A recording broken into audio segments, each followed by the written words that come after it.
সম্মানিত অতিথি এবং বিশেষ অতিথি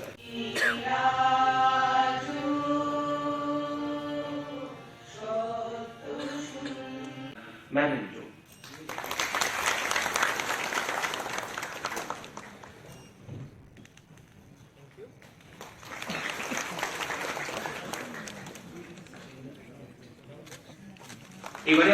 and living plant and memento অনুরোধ রাখবো আপনাদের প্রত্যেকের কাছে করতালি দিয়ে অভিনন্দিত করবার জন্য। প্রথমেই আমাদের আজকের এই অনুষ্ঠানে মঞ্চে উপবিষ্ট মাননীয় অতিথিদের আমরা বরণ করে নেব to get this opportunity to welcome such a skillful, resourceful and versatile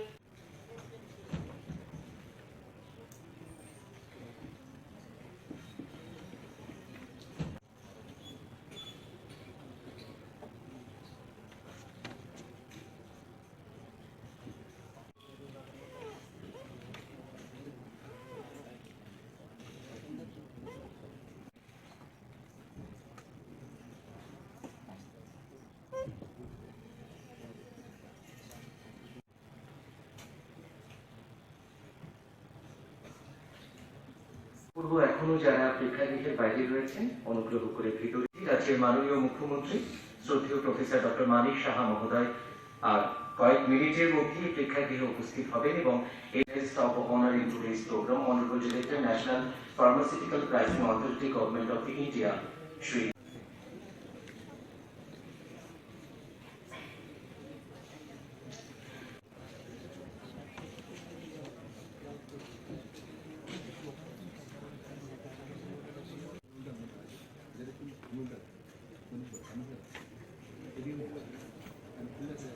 আমরা আছি কত ঘন্টা কাজ করি বলা মুশকিল, কিন্তু একটা সময় তো চাকরিও করেছি, কলেজেও ছিলাম। তো দেখা যায় যে এখন আরো বেশি মানে পরিশ্রম অনেক বেশি, তখনও করেছি এখনো করেছি, কিন্তু ওই জায়গায় কিন্তু আজকে এখানে যারা ছিলেন তারা যে কি পরিশ্রম করেন বা আজকে আমাদের উপরে যারা আছেন প্রধানমন্ত্রী যে কি পরিশ্রম করে আপনারা সবাই জানেন যে পরিশ্রমের কোনো বিকল্প নেই, আর নিষ্ঠার সাথে কোনো বিকল্প নেই, সত্যের কোনো বিকল্প নেই। যে জায়গায় আছে এখানে শুধু মেডিসিন আমি ঠিক রাখলাম, সঠিক ওষুধ আর সঠিক দাম সেটা মানে রাখলাম তা নয়, আরো আমার কাজটা আমি মনিটরিং প্রপারলি করছি কিনা, মানুষকে আমি জানাতে পারছি কিনা সেটা আপনারা করছেন। এর জন্য বললাম তো যেহেতু পুরস্কার আপনারা পেয়েছেন। একটা সময়ে ত্রিপুরাতে ফার্মাসিউটিক্যাল কোম্পানিও ছিল, দুটো ইউনিট এখানে খুলেছিল আমার যতটুকু মনে আছে, জানি না কোথায় হারিয়ে গেছে, আছে কিনা আমার ডাউট। যদি না থাকে কেন ওরা যদি এখানে ডাইরেক্টর সাহেব বলছিলেন যে এখানে এর সুবিধা আছে, তারা ইনভেস্টার বাইরের থেকে ইনভেস্টাররা যখন আসেন ইনভেস্টার সামিটে তারা কিন্তু অনেকে ইচ্ছা প্রকাশ করেছে এখানে। আমার মনে হয় না অসুবিধার কোনো কারণ আছে, কারণ সিকিমে যদি হতে পারে আমাদের এখানে কেন হবে?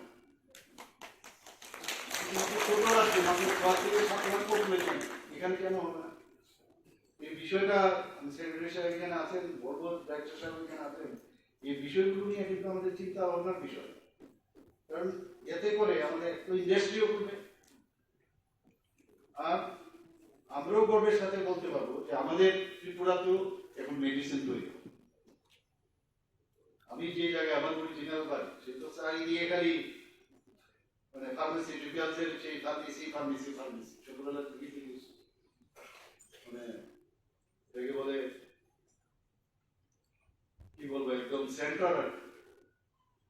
তো সেই জায়গার মধ্যে আমরা ড্রাগস শুনেছি, মেডিসিন শুনেছি, এখন ড্রাগস শব্দ শুনলে আটকে উঠে ড্রাগসের মানে যেটা বলা হয়েছে এখানে একজনের, আমি ফার্মেসি যে আছে ওখানে গেলাম, গিয়ে কারণ খুব ইজি ওয়েতে এটা আর্ন করার সুবিধা, এদিকে কিন্তু নজর বা এনিমিস রাখতেই হবে। মাশরুমিং ফার্মেসি অনেকে মধ্যে এটা সামনে আমি রাখবো প্যারাসিটামল রাখি বা অ্যান্টিবায়োটিক যাই রাখি, কিন্তু একটা সাইড লাইন আর একটা বিজনেস এবং এই সামনে রেখে এই যে লাইসেন্সটা আমি নিলাম, এই লাইসেন্সটা সুবাদে আমি অন্য ওষুধও নেওয়া, এতে করে আমাদের জেনারেশন টু জেনারেশন নষ্ট হচ্ছে। আপনাদের মাধ্যমে আমি এগুলোই বলবো যে এটার বিরুদ্ধে আমাদের গর্জে উঠে আমরা এই বিরুদ্ধাচরণ করা উচিত। কারণ আমাদের আদরণীয় গৃহমন্ত্রীজি দুবার দুটো মিটিং আমি গেছি, নর্থ ইস্টেও, হরিয়ানাতেও গিয়েছিলাম, সেখানে পরিষ্কার বলেছে জিরো টলারেন্স আর রুথলেসলি অ্যাকশন নেওয়া হচ্ছে।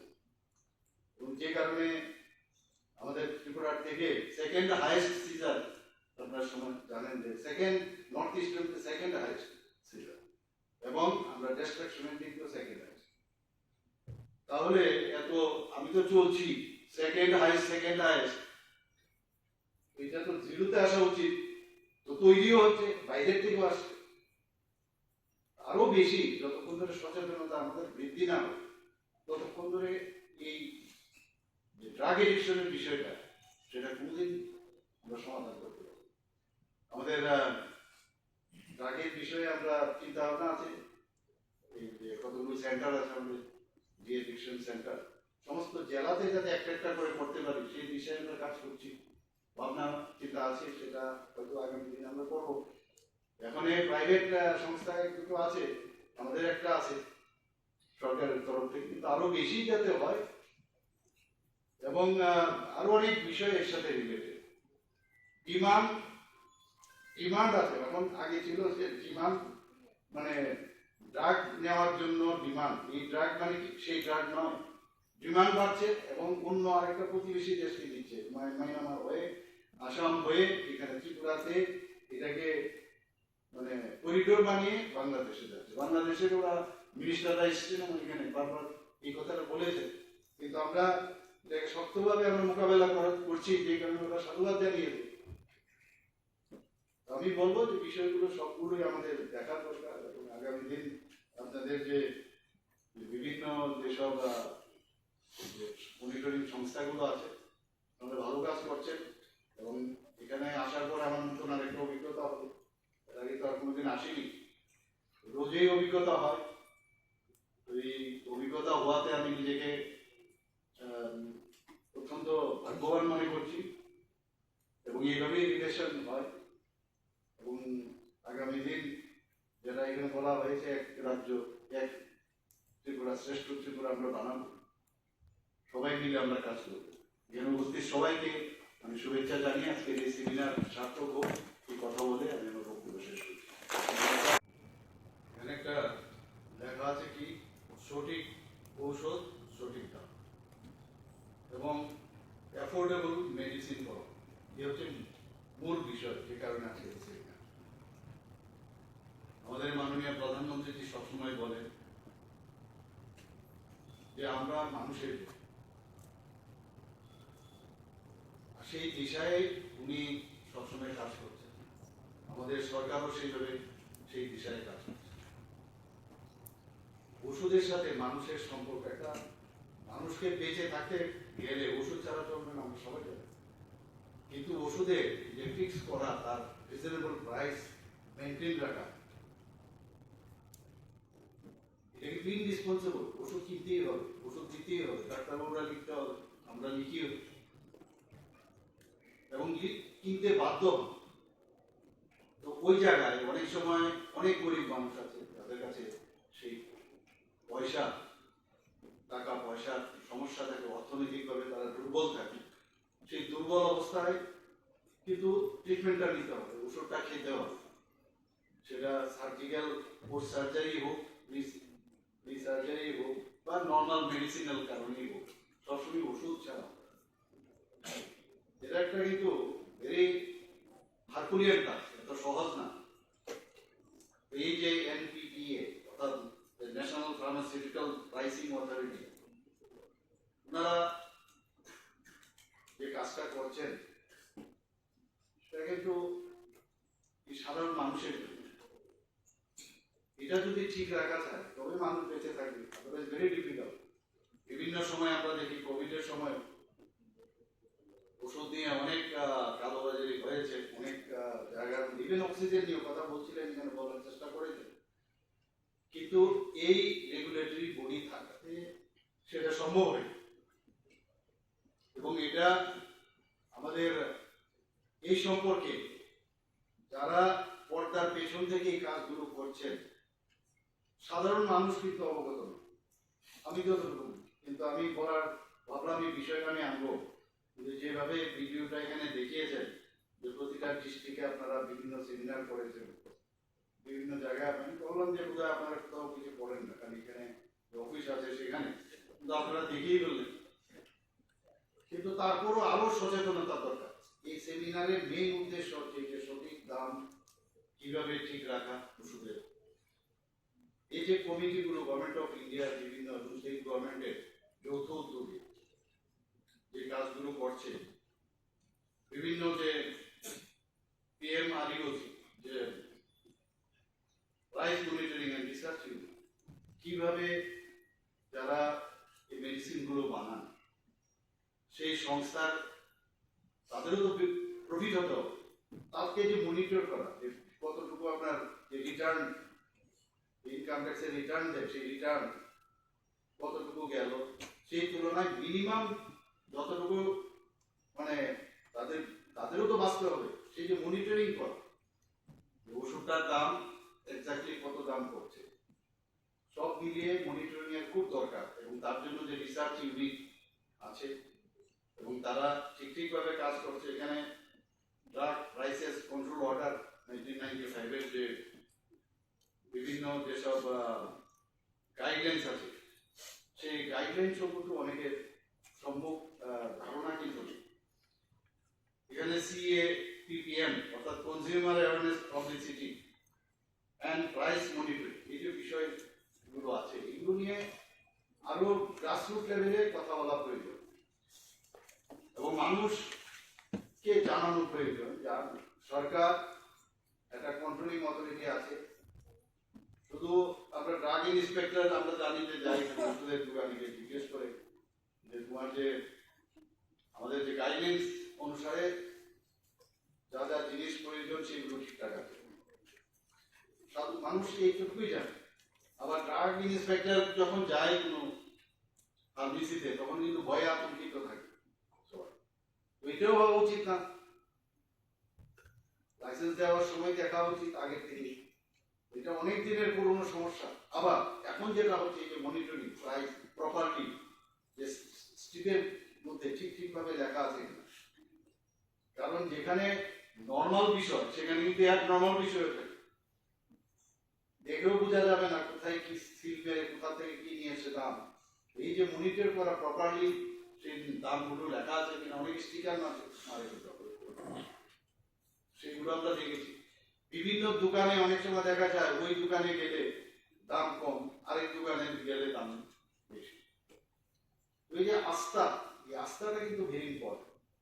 মানুষ বিশ্বাস যোগ্যতা চায় যে কোনো জায়গায়, সেটা মানে দোকানের বিষয়ই হোক, ওদের সরকার চালাতেই বলুন, আমাদের প্রধানমন্ত্রীর যে স্বচ্ছ যে ওনার চিন্তা ভাবনা, যে কারণে প্রধানমন্ত্রীজির যে বর্তমান আমাদের দেশ যে দিশায় চলছে তার উপর অনেক বেশি যে স্বচ্ছতার কারণে, ট্রান্সপারেন্সির কারণে ওনার উপর বিশ্বাসযোগ্যতা বেশি। সেই দিশায় ত্রিপুরা গভর্নমেন্টও চেষ্টা করছে। তো দোকানগুলোকে এই স্বচ্ছতা বজায় রাখা এবং আমরা যে এই টিমগুলো আমি বললাম মনিটরিং টিম, তাদের মধ্যেও কিন্তু স্বচ্ছতা থাকা দরকার। এটা ভেরি ডিফিকাল্ট যে স্বচ্ছতা বজায় রাখার জন্য যে যে টিম করবেন তাদের জন্য আবার মনিটরিং ভেরি ডিফিকাল্ট। যাদেরকে আমি টিম পাঠালাম এদের পিছনে আবার গোয়েন্দা লাগালাম ওরা ঠিকভাবে দেখছে কিনা, সাংঘাতিক বিষয়। আমি যে দায়িত্বে আছি সেই দায়িত্ব আমি সময়ে সেই কাজটা করছি কিনা, তাহলে আরেকজনের পিছনে আরেকজন লাগানোর প্রয়োজন হয় না। 100 জনের মধ্যে 1-2 ব্ল্যাকশিপ থাকি, সেগুলোকে আমাদের ফাইন্ড আউট করতে হবে, কারণ একজনের জন্য পুরো সিস্টেমের মধ্যে এটা স্ল্যাব চলে আসে। আমরা শুধু সারাদিন পরিশ্রম করলাম আর এমন একটা কাজ একজন করলো যে কারণে সবার মুখে চুনকাল। এখানে এতগুলো যে সিস্টেমের মধ্যে সরকারের যে প্রতি বছর ওনারা এসেনশিয়াল ড্রাগস কোন কোন এসেন্সিয়ালটা বাড়ছে, কমছে, আবার এডিশন অল্টারেশন এগুলো হচ্ছে। এটা একটা অনেকের বিষয়ে অনেকের মধ্যে কিন্তু এই খবর নেই। আমার ডাক্তারবাবুদের মধ্যে আছে কিনা আমার ডাউট আছে, কিন্তু লিখে দিই আসে কিভাবে আসছে ভগবান জানে। প্রধানমন্ত্রীজি এত বিষয়ে পার্টিকুলার, দেখুন আয়ুষ্মান ভারত ত্রিপুরাতে এখন পর্যন্ত আয়ুষ্মান ভারতের কার্ড 13 লাখ আমরা ডিস্ট্রিবিউট করেছি, আর সেটেল করেছে এখন অব্দি প্রায় 2 লাখের উপরে অলরেডি সেটেল, কয়েক কোটি। সেটা একমাত্র ওনার জন্যই সম্ভব হয়েছে। এত বড় প্রকল্প আর কোথাও পৃথিবীর আর কেউ নিতে পারেনি যে 5 লাখ টাকা করে প্রতিটা প্রতি বছর। আমাদের এবার ভিজন ডকুমেন্টস আমরা বলেছি আরো 5 লাখ আমাদের তরফ থেকে আমরা ব্যবস্থা করবো, সেই বিষয়ে চিন্তা ভাবনা চলছে। তো স্বাস্থ্যের বিষয়টা আমাদের প্রায়োরিটির মধ্যে পড়ছে। প্রায়োরিটি হচ্ছে আমাদের স্বাস্থ্য, কিন্তু একটার সাথে একটা ইন্টারলিঙ্ক। এখানে যারা স্টুডেন্টরা আছে তাদের পড়াশোনা করলে হবে না। আলটিমেটলি যখন ওরা পড়াশোনা থেকে বেরিয়ে আসবে, মেডিকেল কলেজ থেকে যখন বেরিয়ে আসবে, যখন ফিল্ডে আসার পরে এই যে পড়ে আসলাম আর তার যে প্র্যাকটিক্যাল আসপেক্ট সেটা কিন্তু তখন কমিউনিকেট করতে হবে। ফিল্ডে আসলে কিন্তু অনেক অন্যরকম বিষয়, এগুলো আমি যা পড়ে আসলাম এবং প্র্যাকটিক্যালি অনেক ডিফারেন্ট। এটা বেস হওয়ার পরে সেগুলো জানা। আমাদের সবাই আপনারা জানেন যে এখানে মেডিকেল কলেজ, আমাদের দুটো মেডিকেল কলেজ আছে, আরো মেডিকেল কলেজের জন্য ইনভেস্টররা আসছেন এখানে। ডেন্টাল কলেজ এই বছর থেকে শুরু হচ্ছে। আমার এত ভালো লাগলো এখানে যে আপনারা দুবার এখানে ন্যাশনালে আপনারা দুবার আপনারা পুরস্কার পেয়েছেন। এই আপনাদের যে Tripura unit, Tripura state pharmaceutical price monitoring and research unit, আপনাদের ধন্যবাদের পাত্র। কিন্তু অনেকের জানা নেই, অর্থাৎ কি কাজটি ঠিকভাবে হচ্ছে তবেই তো পেল। আপনি বলছিলেন যে অনেক ক্রাইটেরিয়া আছে, অনেক বিষয় আছে যেগুলো দেখে তারপর ডিসিশন হয়। খুব ভালো লাগবে এটা দেখে। আমি একবার ভিজিট করতেও গেলাম ওনাদের ইউনিটে। উপর থেকে তো দেখলে মনে হয় যেন ক্লাসের ভিতরে কি জানি করছে ভগবান জানে। দেখে মনে হয় যে ওনাদের জন্য একটা আবার মনিটরিং টিম রাখে, মানে মনিটরিং এর পর মনিটরিং। এই যে বিষয় বিশ্বাসযোগ্যতাটা হচ্ছে আসতো, যেখানে মিসেস সিনহা আছে আমরা কনফার্ম যে ঠিক আছে ভালো চলবে। এই যে মিসেস সিনহার আন্ডারে যারা আছে ওনাদের মধ্যেও সেই বিষয় আসতে হবে যে আমরা যে জায়গায় আছি, কারণ you are all representative of the people. সত্যি কথা বলতে মানুষের জন্য আপনাদের সেই পয়সা দেয়, টাকা দেয়, বেতন দেয়, সব দেয়, কিন্তু মানুষের জন্য আপনার কাজ যে করছেন সেই ভাবনা চিন্তা কিন্তু মাঝে মাঝে আমরা মনে থাকে না। নিজের ঘর বাড়ির কথাই চিন্তা হয়, কিন্তু একটা বার চুপচাপ বসে যদি চিন্তা করে দেখবেন যে এর মধ্যে কিন্তু একটা আলাদা মিউজিক আছে। আমার যে কাজটা আমাকে দিয়েছে সেই কাজটা আমি নিষ্ঠার সাথে করছি। সম্মানিত অতিথি এবং বিশেষ অতিথি মহোদয়,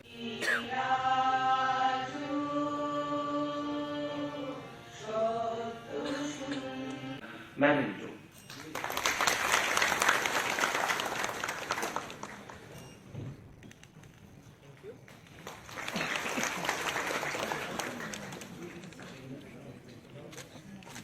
এবারে লিভিং প্ল্যান্ট অ্যান্ড ম্যানেন্টো অনুরোধ রাখবো আপনাদের প্রত্যেকের কাছে করতালি দিয়ে অভিনন্দিত করবার জন্য। প্রথমেই আমাদের আজকের এই অনুষ্ঠানে মঞ্চে উপবিষ্ট মাননীয় অতিথিদের আমরা বরণ করে নেব।